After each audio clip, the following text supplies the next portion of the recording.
Hello students, I welcome all of you in Kenes Educare. Today we are learning about linear equations in one variable. This chapter is from your 8th mathematics NCERT.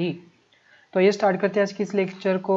तो आज हम देखेंगे equations reducible to the linear form. Okay, तो question number 18 है solve x plus 1 by 2x plus 3 is equal to 3 by 8। तो कैसे solve करना है देखिए।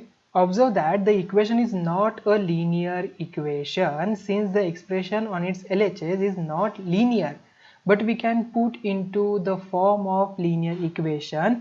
We multiply both sides by the equation 2x plus 3 से हम क्या करेंगे, मल्टीप्लाई करेंगे। ओके, तो देखिए स्टूडेंट्स, यहाँ पर 2x plus 3 है इज नॉट इक्वल टू 0। क्यों? बिकॉज 2x plus 3 इसकी वैल्यू समथिंग कुछ ना कुछ आने वाली है, तो उसमें हम क्या करें, +3 कर रहे हैं। अगर यहाँ पर x की वैल्यू 0 भी आती हो तो यहाँ पर 0 + 3 3 हो जाता है, तो यहाँ पर equal to not equal to 0 है।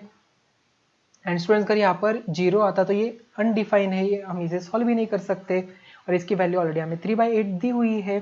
So that's why 2x + 3 is not equal to 0, ये सेटिस्फाई हो रहा है।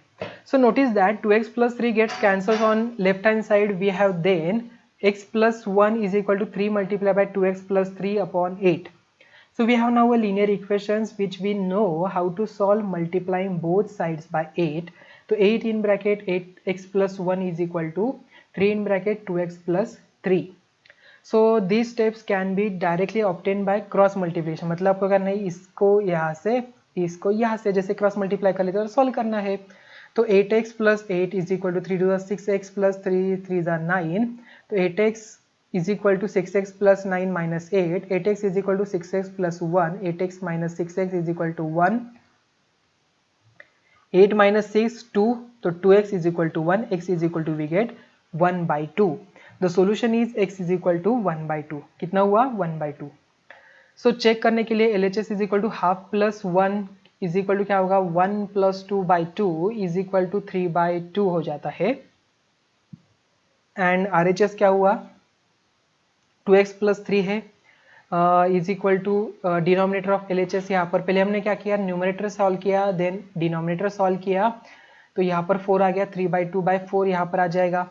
सो LHS is equal to numerator divided by denominator, मतलब 3/2 divided by 4 we get 3/8।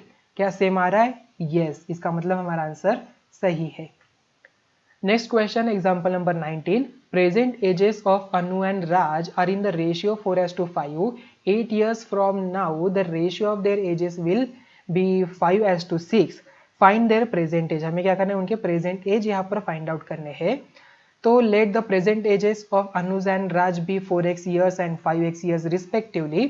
After 8 years Anuj age is equal to 4x + 8 years. After 8 years Raj age क्या हो जाएगा, 5x + 8 years हो जाएगा। So therefore the ratio of their ages after 8 years 4x + 8 by 5x + 8. So this is given that 5/5:6. So 4x + 8 upon 5x + 8 is equal to 5/6। जैसे हमने अभी solve किया उस तरीके से सॉल्व करना है। क्रॉस मल्टीप्लाई करिए, 4x + 8 मल्टीप्लाई बाय 6 करिए एंड 5x + 8 मल्टीप्लाई बाय 5 करिए। So 24x + 48 is equal to 25x + 40। तो 24x + 48 minus 40 is equal to 25x. तो 24x + 8 is equal to 25x. 8 is equal to 25x minus 24x. तो 8 is equal to x आ गया। सो अनु की present as क्या हो जाएगी, 4 × 8 32 years। And राज की present as यहाँ पर हमें मिल गई 8 × 5 = 40। तो 40 years यहाँ पर हमें आंसर मिला। ठीक है, देखिए स्टूडेंट्स, अब तक हमने बहुत सारे लीनियर इक्वेशन सॉल्व किए, यहाँ पर x की वैल्यू फाइंड आउट किए। तो इस तरीके से भी न्यूमेरिकल्स आपको सॉल्व करने आने चाहिए। ये थोड़ा सा क्या है, एडवांस लेवल है इसमें, linear equation in one variable वाले में। सो स्टूडेंट्स, आज का लेक्चर हम यहाँ पर ही एंड करते हैं। तो अब तक हमने क्या क्या लर्न किया है। An algebraic equation is an equality involving variables. It says that the value of the expressions on one side of the equality sign is equal to the value of the expression on the other side. The equations we study in classes 6, 7, 8 are linear equations in one variable. In such equations, the expressions which form the equation contain only one variable. Further, the equations are linear, that is the highest power of the variable appearing in the equation is 1. A linear equation may have for its solution any rational number. An equation may have linear expressions on both sides. Equations that we studied in classes 6 and 7 had just a number on one side of the equation. So just as the numbers, variables can also be transposed from one side of the equation to the another side. Occasionally, the expressions forming equations have to be simplified before we can solve them by usual method.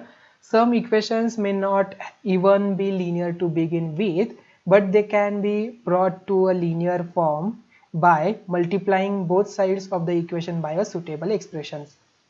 The utility of a linear equations is in their diverse applications. Different problems on numbers, edges, perimeters, combination of currency notes and so on can be solved using linear equations.